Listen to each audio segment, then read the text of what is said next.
मोदी का है कि वो जैसे किसी मुश्किल सिचुएशन में आता है वो जरूर पाकिस्तान के खिलाफ कोई ना कोई कार्रवाई करता है। उसमें उसने मुख्तलिफ चीजें आप कह लीजिए कि पाकिस्तान को टेररिस्ट स्टेट डिक्लेयर करवाना है, FATF में लेके जाना है। तो दोस्तों कुछ मंथ पहले इंडिया और चाइना की जो आर्मी है उनके बीच काफ़ी तनातनी बढ़ गई थी, क्योंकि चाइना ने अपनी आर्मी को कुछ किलोमीटर आगे बढ़ा दिया था। तो उसके बाद इंडिया ने भी अपनी आर्मी को हुक्म दिया कि आगे बढ़े, और कुछ इलाका इंडिया की आर्मी ने भी अपने कब्जे में ले लिया था। तो चाइना दुनिया के जो छोटे छोटे देश हैं उनको डरा कर धमका कर उनके इलाके पर कब्जा करता है। बट ये चाल उनकी जो इंडिया के साथ काम नहीं आई, और उनको आखिरकार पीछे हटना पड़ा और इंडिया के साथ समझौता करना पड़ा कि हम भी अपनी सेम पोजीशन पर जाएंगे और आप भी पीछे हट गए।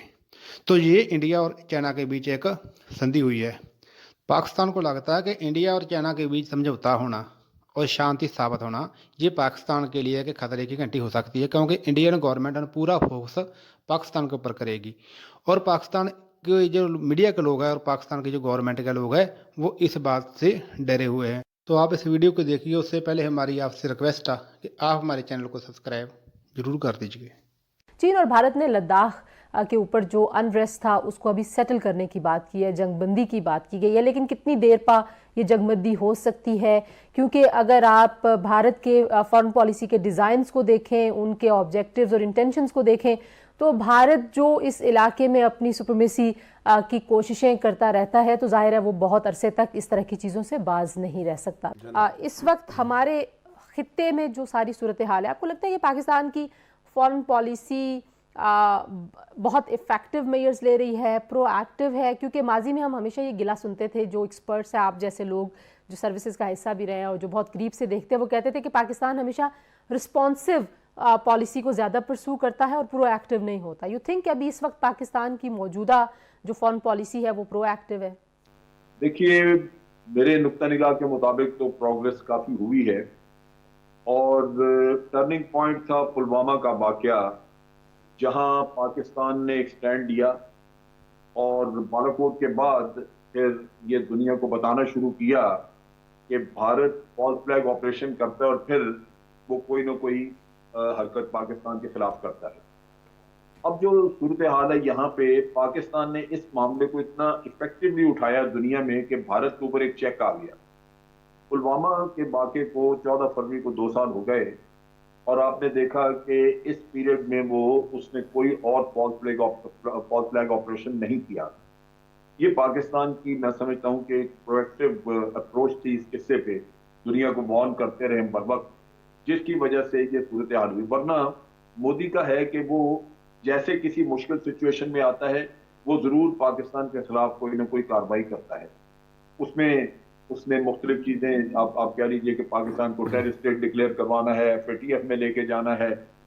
यहाँ पे उसकी ये कार्रवाइयां कामयाब नहीं रही। दूसरी तरफ ये है कि पाकिस्तान ने दुनिया को बताया है कि कश्मीर के मामले में हम बड़े सेंसिटिव हैं, और हम स्टिक करते हैं यूनाइटेड नेशन की उन करारदादों को, और कोई भी उससे हटके अगर बातचीत होगी तो हमें कतन काबिल कबूल नहीं होगी। उसकी मिसाल अभी जो स्टेट डिपार्टमेंट से एक ट्वीट हुआ जिसमें उन्होंने इंडियन कश्मीर में जो इंडियन हेड कश्मीर है उसके बारे में कहा कि जी वहाँ आपने फोर्स बहाल की है तो हम अप्रिशिएट करते हैं, और हम कहते हैं कि इंडियन कश्मीर में आगे भी तरक्की होगी, इस तरह का। तो पाकिस्तान ने फौरन रिएक्ट किया कि ये इंडियन कश्मीर कहना गलत है, ये नहीं होना चाहिए, और स्टेट डिपार्टमेंट को करेक्ट करना पड़ा, उनको अपने वजाहत देनी पड़ी। तो ये वो चीजें हैं जो कि पहले नहीं थी। फिर ये जिस तरह अभी सलीम साहब ने भी बात की डोजियर के मामले में, जो कुछ भी हमने किया उसको रीइंफोर्स किया डिसइंफो लैब ने भी, और फिर इसको हमने काफी प्रोपिगेट भी किया है, और इससे मजीद काम होने की जरूरत है। मैं बिल्कुल समझता हूँ कि हमें असिस्ट करना चाहिए यूनाइटेड नेशन को भी, यूरोपियन यूनियन की पार्लियामेंट को भी, कि कौन कौन से ऐसे वाकयात चीजें हुई जहां भारत झूठ बोल के उनकी डिसीजन मेकिंग को इन्फ्लुएंस करता रहा, उन्हें बेवकूफ बनाता रहा, यूनाइटेड नेशन को भी और यूरोपियन पार्लियामेंट को। वो हमारे लिए बड़ा मुफीद हो सकता है, क्योंकि ये दो अदारे, अगर इनको ये अंदाजा हो कि इन वक्तों में उनसे गलत काम करवाया गया है, तो वो मेरा ख्याल है कि पाकिस्तान के लिए खासा मुफीद साबित हो सकता है। ठीक है, आप कह रहे हैं कि इन दोनों इदारों को असिस्ट करना चाहिए पाकिस्तान को। नजम साहब, कितनी इफेक्टिव अप्रोच होती है जब आप इस तरह के फोरम्स पे जाते हैं? ज़ाहिर है हम इंटरनेशनल कोर्ट ऑफ जस्टिस में बहुत सारे हमारे इश्यूज पहले भी जाते रहे। अब लोग ये कहते हैं जी कि आपके पास शवाहिद हैं, भारत के पास शवाहिद नहीं थे, इसके बावजूद वो लॉबी उन्होंने इतनी ज़्यादा की कि पाकिस्तान को, जब भी वो कहते थे कि जो स्टेट स्पॉन्सर टेररिज्म है पाकिस्तान से हो रहा है, तो लोग बहुत सारे इस आर्गूमेंट को बाय करते थे। हमारे पास इतने शवाहिद हैं तो हमें कहाँ जाना चाहिए, पाकिस्तान को कहाँ जाना चाहिए? देखिए, जहाँ जाना चाहिए वहाँ तो हम चले गए, यूनाइटेड नेशंस के बाद क्या रह जाता है? और फिर बायलैटरली भी हम जो है वो कोशिश कर रहे हैं कि जो इम्पॉर्टेंट मुल्क हैं, जो दोस्त ममालिक हैं, जो OIC के हमारे दोस्त ममालिक हैं, उन तक हम पहुँचाएँ। लेकिन तंजीला, बात यहाँ ख़त्म नहीं होगी। मैं अगर आज ये साबित कर दूँ कि हिंदुस्तान जो है वो इन तमाम किस्म की चीज़ों में मुलव्वस है, हिंदुस्तान में बाकायदा तौर पे ये जिस तरह आपने यानी इन्फो लैब की बात की है, या जो हमारा डोजियर है, होगा क्या? क्या इसको साबित करके कि हिंदुस्तान बहुत सारे दहशत गर्दी के वाक़यात में मुलव्वस है जो पाकिस्तान के अंदर हो रहे हैं, या जो हिंदुस्तान अफ़गानिस्तान में पाकिस्तान के ख़िलाफ़ कर रहा है, क्या इसको साबित करके मसला कश्मीर हल हो जाएगा? मेरा सवाल ये है कि इसके आगे चलने की ज़रूरत है। कैसे? सिर्फ ये साबित नहीं करना कि हिंदुस्तान ये कर रहा है। ये होता है जब आप एक्शन रिएक्शन की, जिस तरह मैंने अभी आपसे पहले बात की कि एक एक्शन होता है, आप उसका रिएक्शन देते हैं। प्रोएक्टिव हो गया पाकिस्तान, बहुत ज़्यादा हमने बता दिया दुनिया को कि जी देखिए हिंदुस्तान ये गलत कर रहा है।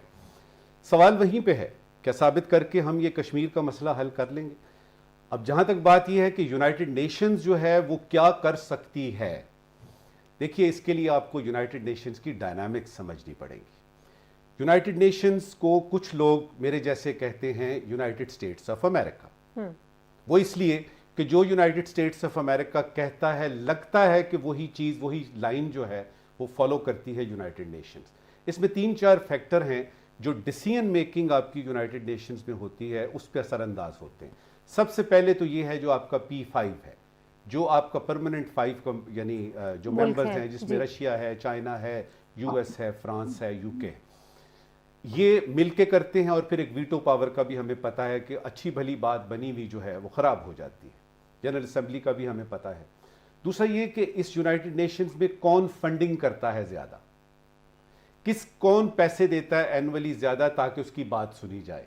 तीसरा ये है कि लॉबी वहाँ पे चलती है जी, जिस तरह हमारे यहाँ इलेक्शंस होते हैं ना, कन्वेंसिंग करते हैं आप, तो वो लॉबिंग जो है वो किस मुल्क की अच्छी है। चौथा ये है कि कोई मुल्क जिस तरह पाकिस्तान है वो पूरी दुनिया में या अपने खित्ते में किस कदर असर अंदाज हो सकता है, किसी को नुकसान पहुंचा सकता है या किसी का फायदा कर सकता है, असर रसूख क्या है, असर रसूख क्या है। ये 3-4 फैक्टर हैं जो मिल मिला के यूनाइटेड नेशंस को मजबूर करते हैं कि वो किसी चीज के बारे में फैसला करें। अब अगर आप यूनाइटेड नेशंस की हिस्ट्री देखें तो आपको पता लगेगा कि बहुत सारे वाकयात में यूनाइटेड नेशंस ने वाकई काम किया। बल्कि अगर मैं याद करूं तो 1962 में वो जो आपका क्राइसिस था, इसका क्यूबन मिसाइल क्राइसिस का, ना सिर्फ यूनाइटेड नेशंस ने बल्कि ऊथां जो उस वक्त के सेक्रेटरी जनरल थे, उन्होंने अपने गुड ऑफिसेज इस्तेमाल किए और वो सुनहरी अल्फाज में लिखा जाता है कि यूनाइटेड नेशंस ने वाकई काम किया। लेकिन अभी म्यांमार का देख लीजिए, यकीन कीजिए मुझे बड़ी हैरत हुई जब मैंने अखबार में पढ़ा कि 2 घंटे सिक्योरिटी काउंसिल मिल के बैठ के मिलती है और फैसला क्या होता है, करना क्या है, हमने इसको कंडेम करना है। जो म्यांमार में एक फौजी इनकलाब आई, ठीक है, 2 घंटे में ये भी फैसला नहीं हो सकता कि करना है कि नहीं करना।